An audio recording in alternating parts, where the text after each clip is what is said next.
Hello Mzansi, welcome to Mgosi waseMzansi. If today is your first time visiting this channel, please do the right thing and click the subscribe button.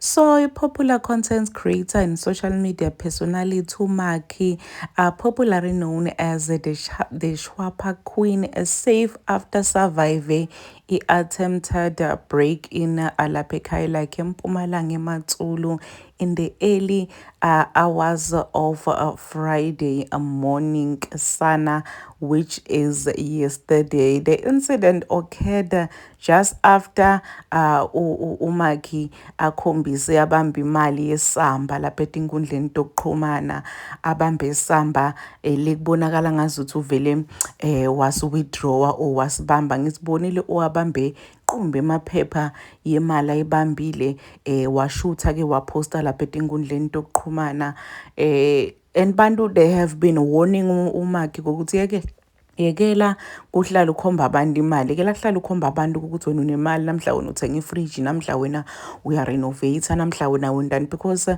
ufaka impilo yakho nempilo yabantu abakho engqopheni. But ugele bekaqhubeka njena akwenda lokho. According to ipost yakhe la iposte lapha na Facebook yakhe, uthi bebayi-3 labantu lebebazama kuforce their way into her residence. Maki expressed ukuthi ube relief ngoba bekune partner yakhe ngaleso sikhathi letigebengu zama kugqekeza lapha endlini yakhe iyazama kena le partner kutithusa dabaleka before they could gain entry to her house. So bantu bayasho nje ukuthi yekela ukuthi mawuholile wena usikhombe ukuthi namhla uhole 100,000, namhla wena uhole 50,000. Akusuwe wodwane lo holako kubo social media, akusuwe wodwane ke lo sebentako lo khona kuhola. Abaningi abantu labaholako but they don't tell us ukuthi namhla siholile, namhla thina sendeni, namhla mina ngothenga ifriji, namhla ifriji yami ngigcwalisele emakhaya kamandi ngisho kushutha ifriji.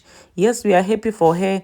Gunhle, she's a content creator le big eMpumalanga, abantu bamthanda. I-content yakhe it's very funny, imnanzi content yakhe, abantu bayi-enjoya. But le nto yokuthi uyohlala post imali akade kokuthi bantu balambile la ngaphandle, bantu bafuna imali, bantu kugqekeza, bantu kungenela abantu, bantu kutshontsha, bantu kubulala umsebenzi wabo. So they wouldn't mind nje kuthatha impilo yakho ukuthi bakuthathele lolo nako. So people have been saying ukuthi akayekele kuposta. Ngiyakhumbula even owami they did make my video bamonisha ukuthi gele, stop posting your money, stop posting your salary, stop posting ukuthi wena namhla uholile, namhla wena unamalini, wena namhla uhamba uyospenda 13K eMacro. Wena yekela nje lo, akusowodwane lo holaka, akusowodwane lo content creator le holako kuFacebook. Yekela kuhamba ukhombisa abantu ukuthi uholile, namhla unemali, ushuthi imali ukhombe umhlaba wonke.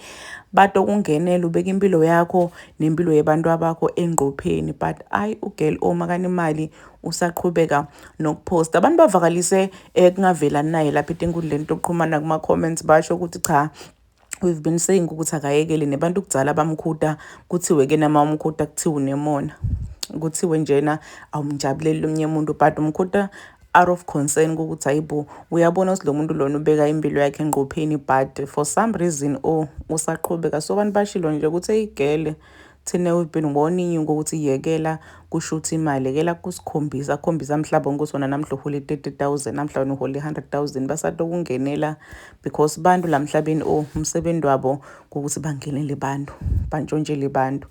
Futhi nje kungibo December bantu bayahasilisha. Please do comment what you think below down in the comment section. I'll see you on the next one. I'm signing out. Say goodbye.